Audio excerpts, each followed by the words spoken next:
नमस्कार दोस्तों, कैसे हैं आप। सर्वोदय आईएएस के इस यूट्यूब चैनल में आप लोगों का स्वागत है। दोस्तों, आज मैं आप लोगों के लिए 2016 का जो मुख्य परीक्षा लोअर पीसीएस की मुख्य परीक्षा हुई थी उसका जो सेकंड पेपर था उस पेपर को लेके आया हूं। दोस्तों, आप इस वीडियो को देखने से पहले इससे पहले उत्तराखंड लोअर पीसीएस का जो पाठ्यक्रम है, जो सिलेबस है, उस सिलेबस को डिस्कस किया गया है। इससे पहले से पहली वाली वीडियो को आप जरूर देखेगा। और इससे पहले जो लोअर पीसीएस 2016 में मेंस में फर्स्ट पेपर हुआ था उस वीडियो को भी आप देखेगा और उसके बाद इस वीडियो को भी देखेगा, ताकि आप जो 2022 का जो मुख्य परीक्षा लिखेंगे उस मुख्य परीक्षा को लिखने में आपको यानी इस वीडियोस के माध्यम से, इन प्रश्नों के माध्यम से, इस पाठ्यक्रम के माध्यम से आसानी महसूस होगी। दोस्तों, आज मैं इस वीडियो के माध्यम से आपको यह बताने की कोशिश करूंगा कि 2016 में किस तरीके के प्रश्न इसमें आए थे और आप आगे किस तरीके से तैयारी कर सकते हैं इन प्रश्नों को आधार बनाकर। दोस्तों, देखते हैं 2016 का जो सेकंड पेपर हुआ था या जो 2022 में आप जो सेकंड पेपर होगा वो ठीक इसी पैटर्न पर है। इसमें क्या है दोस्तों कि जो सेकंड पेपर है, इस सेकंड पेपर में आपको जो देखना है मेनली, इसमें निबंध एवं आलेखन पर होगा।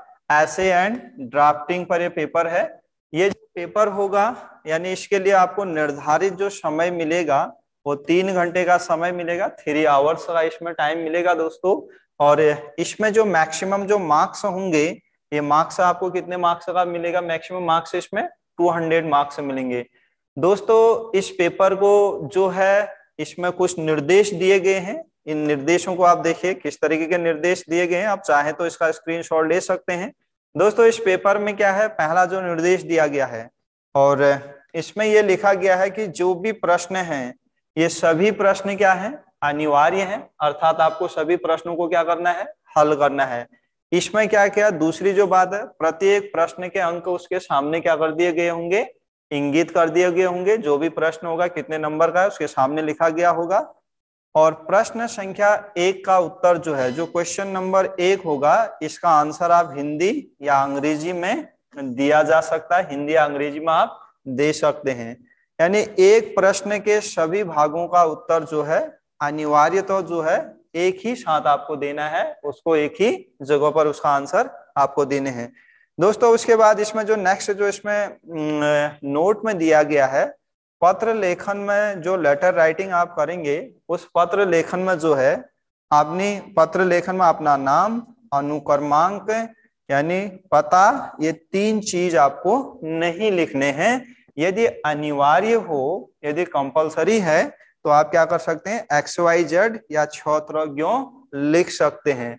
दोस्तों, देखते हैं इसमें जो पहला प्रश्न है वो किस तरीके का इसमें प्रश्न आया था उसके बारे में देखते हैं। पहला जो प्रश्न है जो हिंदी या अंग्रेजी में से किसी एक भाषा में आपको लिखना था, उसको देखते हैं किस तरीके के इसमें बातें पूछी गई थी। दोस्तों, जो ये पहला प्रश्न है इसमें क्या है कि जनरली किसी एक शीर्षक पर आपको 400 शब्दों में क्या करना है, निबंध लिखना है। 400 शब्दों में एक निबंध आपको लिखना है, 400 शब्दों में, 400 वर्ड्स में।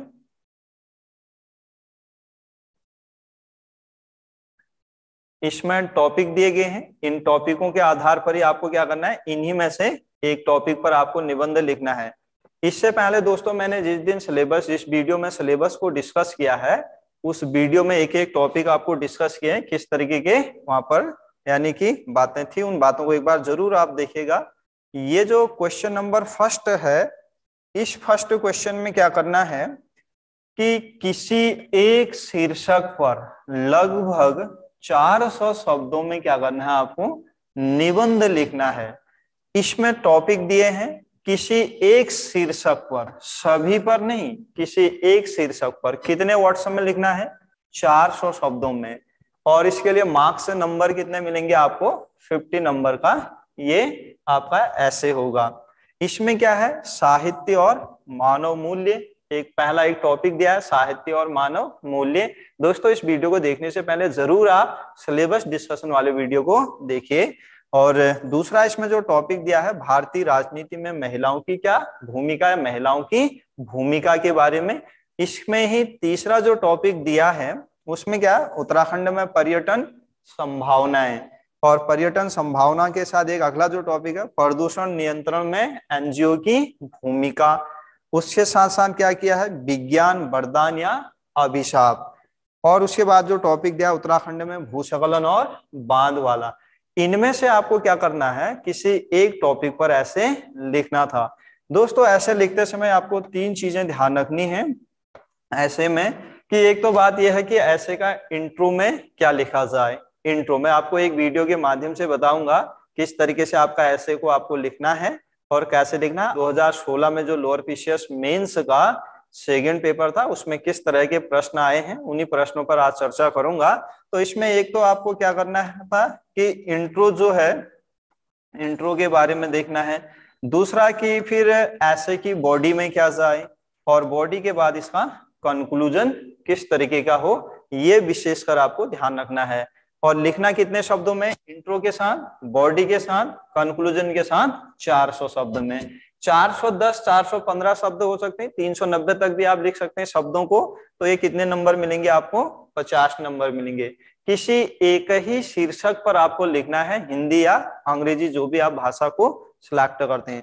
दोस्तों उसके बाद ये प्रश्न जो है आपका हिंदी और अंग्रेजी दोनों भाषाओं में क्या होगा, छपा होगा। आप चाहे तो इसका स्क्रीनशॉट ले सकते हैं। इस तरीके के इसमें टॉपिक दिए हैं, ये टॉपिक सारे आपके पाठ्यक्रम में भी दिए गए हैं। इसके बाद दोस्तों जो आपका दूसरा इसमें प्रश्न होगा, इसमें क्या है कि इसमें एक आपको शीर्ष एक पूरा एक पैराग्राफ जैसा दे दिया, और इस पैराग्राफ में करना क्या है, दूसरे वाले क्वेश्चन में देखिए इसमें किस तरीके की चीजें हैं, तो इसको समझते हैं इसमें क्या क्या चीजें हैं। देखिए आप इस दूसरे वाले क्वेश्चन को देखिए, इसमें क्या क्या चीजें हैं। जर्नली एक पैसेज आपके सामने होगा, इस पैसेज का करना क्या है, मेनली वो देखना है आप लोगों को। दोस्तों एक पूरा गद्यांश दिया गया है, इस गद्यांश को चाहे तो आप पढ़ भी सकते हैं। इसमें क्या करना है, इस गद्यांश के आधार पर इसका क्या करना है, आपको उचित शीर्षक बताना है। इस गद्यांश के आधार पर उपयुक्त गद्यांश का क्या करना है, उचित शीर्षक बताना है। ये शीर्षक क्या होता है एक वीडियो के माध्यम से बताऊंगा आपको। उसके बाद क्या है, गद्यांश का जो है सारांश लगभग 1/3 शब्दों में लिखना है। जो ऊपर ये गद्यांश दिया गया है 1/3 शब्दों में लिखना है। उसके बाद क्या है, जो रेखांकित अंशों की व्याख्या करनी है। रेखांकित जो अंश हैं दोस्तों, इसमें अगर हम रेखांकित अंशों को देखें, आपको दिखाता हूं, उनकी क्या करनी है, व्याख्या करनी है। अब इसमें जो रेखांकित अंश हैं देखिए, जैसे इसमें लिखा है विश्व। अगर हम रेखांकित अंशों की बात करें तो इसमें इस तरीके का लिखा है कि विश्व जिन स्थितियों से जूझ रहा है उनमें भारत अहिंसा एवं अपरिग्रह का संदेश पहुंचाना आवश्यक है। ये आपको इसकी व्याख्या करनी है इस पैसेज के अकॉर्डिंग। उसके बाद दोस्तों आप चाहें तो स्क्रीनशॉट ले सकते हैं। उसके बाद इसमें और एक टॉपिक दिया है ऊपर कि इस तरीके से इसको भी क्या करा है, अंडरलाइन किया है, और इस अंडरलाइन के अकॉर्डिंग आपको क्या करना है, इसका आंसर देना है। हम संपूर्ण मानवता ही नहीं, चर अचर सभी में उसी शक्ति के दर्शन करते हैं और सभी के कल्याण में अपना कल्याण मानते हैं। इसका आपको क्या करना है दोस्तों, इस क्वेश्चन के या पैसेज के अकॉर्डिंग आंसर देना था। चाहे तो आप स्क्रीनशॉट ले सकते हैं। इसके एक और इसमें हो सकता है इस तरीके की चीजें। एक और प्रश्न इसी में दिया है, देखना इसमें भी क्या है, इसमें भी आपको सेम उसी तरीके से इसमें अंडरलाइन किया है। स्वतंत्रता प्राप्ति से आज तक हमारे नेतृत्व ने बार बार अपनी उदार वैश्विक दृष्टि से सबका दिल जीता है। इसकी भी क्या करनी है, व्याख्या करनी है। दोस्तों ये चाहे तो आप स्क्रीनशॉट ले सकते हैं। इतनी बातें आपके कहां पर है, इस पैसेज के, या इस एक पूरा एक पैसेज दिया है, एक आपको पैराग्राफ फॉर्म में दिया है, इसमें से आपको आंसर को लिखना था। अब इसमें 3 चीजें थी आपकी। एक तो इस गद्यांश का आपको क्या करना था, शीर्षक बताना है। और जो ये शीर्षक है दोस्तों, ये कितने शब्दों में लिखना था आपको, ये बहुत जरूरी है। शीर्षक का जो नंबर दिया गया है ये आपका 5 नंबर का है, और 5 नंबर का यदि शीर्षक है तो इसको आप 5 नंबर के शीर्षक के लिए आप लिख सकते हैं 2-2.5 लाइन के या 2.5 इसमें लाइन में आप शीर्षक को लिख सकते थे। तो ये चीज आपको ध्यान रखनी है, जो 2022 में जो लोग मुख्य परीक्षा दे रहे हैं उन लोगों को विशेषकर ध्यान देना है कि इसमें क्या है, जो शीर्षक आपका कितने शब्दों में है। ये शीर्षक जो है आपका उचित शीर्षक 2 से 3 लाइन में आप मैक्सिमम दे सकते हैं, नहीं तो 1 लाइन में ही शीर्षक आप लिख सकते हैं। कितने नंबर का है? 5 नंबर का। दोस्तों इसके बाद जो दूसरा है गद्यांश का जो सारांश कितने नंबर 1/3 शब्दों में देना था, और ये कितने नंबर का है? 30 नंबर का। उसके बाद इसमें जो रेखांकित जो पाठ है उसकी व्याख्या करनी है रेखांकित अंशों की। ये कितने नंबर का है? 15, यानी कि 3 जगह रेखांकित किया है तो 5 नंबर का एक, और इसका जो लगभग 1/3 शब्दों में सारांश देना है 30 नंबर का। 50 नंबर का ऐसे था, 50 नंबर का एक ऐसे था, ये शीर्षक पर आधारित था। दोस्तों ये किसी भी टॉपिक से शुरू हो सकता है, ये इतिहास से हो सकता है, समाज से हो सकता है, पर्यावरण से हो सकता है, विज्ञान प्रौद्योगिकी से हो सकता है, या फिर किसी अन्य टॉपिक से दोबारा फिर इसी तरीके का प्रश्न आएगा। आपको ये प्रश्न पेपर इसीलिए डिस्कस किया जा रहा है ताकि आप अपनी तैयारी को पुनः इसी तरह से शुरू कर सकते हैं। देखते हैं दोस्तों इसके बाद जो नेक्स्ट क्वेश्चन है वो किस तरीके का पूछा गया है, ताकि आप लोगों को इस के अकॉर्डिंग तैयारी करने में सहायता मिले। देखते हैं किस तरीके के प्रश्न इसमें नेक्स्ट क्वेश्चन पूछा गया है। देखिए तीसरा जो क्वेश्चन है, इसमें तीसरा जो प्रश्न है इस तरीके का एक प्रश्न तीसरा पूछा गया है। इसमें क्या किया गया है दोस्तों, जो सरकारी पत्र के आवश्यक अवयवों का सविस्तार परिचय दीजिएगा या परिचय दीजिए। जो सरकारी पत्र होगा या जो सरकारी पत्र होंगे उनका क्या करना है, आवश्यक अवयवों का विस्तार सविस्तार परिचय देना, आपको इंट्रोडक्शन देना है जो सरकारी पत्र होते हैं। आपके सिलेबस में साफ साफ लिखा है, यानी कि जो पत्र लेखन है उसमें सरकारी और अर्ध सरकारी या शासकीय और अर्ध शासकीय पत्रों के बारे में लिखा है। दोस्तों एक चीज ये भी ध्यान रखिएगा, ये जो आपको लेटर राइटिंग करनी है जो सिलेबस में दिया है उसी के अकॉर्डिंग आपको देखना है। जितने टॉपिक सिलेबस में दिया है उन्हीं को अच्छी तरह से प्रिपेयर करना है, उन्हीं के अकॉर्डिंग आपको पढ़ना भी है। जैसे 2016 में सरकारी पत्र के अवयवों का सविस्तार परिचय दीजिए, एक ज्ञापन तैयार कीजिए, अवर सचिव रक्षा मंत्रालय की ओर से ज्ञापन होगा। इसमें श्री कौखो गौ ने अधीक्षक पद नियुक्ति के लिए आवेदन पत्र भेजा है और इसकी डेट दी गई है इस तरीके से, आवेदन पत्र उक्त पद की रिक्ति के संदर्भ में है, रिक्ति न होने के संदर्भ में सूचना देनी है। आवेदन पत्र के संदर्भ में उक्त पद की क्या करनी है, रिक्ति न होने की सूचना देनी है। कितने नंबर का है? 50 नंबर का। अभी तक हमने देखा 50 नंबर का आपका लेटर राइटिंग था, फिर शीर्षक वाला था, और 50 नंबर का लेटर राइटिंग है और शीर्षक, और 50 नंबर की ऐसे आपका था। उसके बाद देखते हैं दोस्तों, चाहें तो आप इसका स्क्रीनशॉट ले सकते हैं।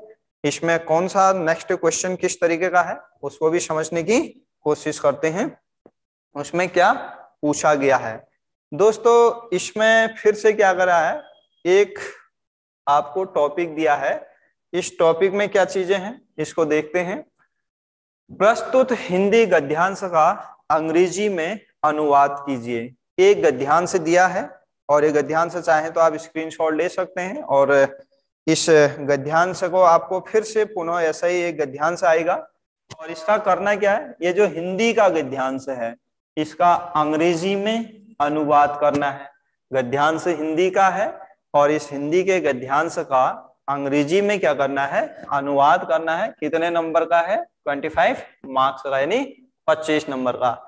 दोस्तों इस तरीके से अगर आपको जो ट्रांसलेशन में किसी अभ्यर्थी को अगर हिंदी अंग्रेजी ट्रांसलेशन में यदि थोड़ा परेशानी या उसको कम समझ आता है तो वो एक चीज कर सकता है, जैसे present tense, past tense, future tense इनको पढ़ सकता है, और साथ में इज, एम, आर और has, have, had, do, done, इन सब इस तरीके के फॉर्मों का यूज करके अपना यानी हिंदी यानी जो हिंदी से अंग्रेजी को ट्रांसलेशन करना है उनका, तो यानी कि उनको उसको तैयार कर सकता है इस टॉपिक को। इसके लिए आप इतना यानी प्रेजेंट, पास्ट और फ्यूचर टेंस के साथ साथ कुछ हेल्पिंग वर्बों को और कुछ अपनी वोकैबुलरी को बढ़ा सकते हैं। इसके लिए आप एक चीज कर सकते हैं, अखबार को यानी कि न्यूज़पेपर को पढ़ सकते हैं, कोई सरल भाषा का यानी कि न्यूज़पेपर को अंग्रेजी माध्यम का पढ़ सकते हैं आदत बना के, या फिर आप यानी कोई बुक ले लीजिएगा, उस बुक में भी इस तरीके से होगा, लेकिन आपको जो आपको टेंस है ये बहुत जरूरी है, यानी प्रेजेंट, पास्ट और फ्यूचर टेंस की जानकारी होना। दोस्तों ये चौथा क्वेश्चन था आपके पार्ट 2016 में जो लोअर पीसीएस मेंस में पूछा गया था।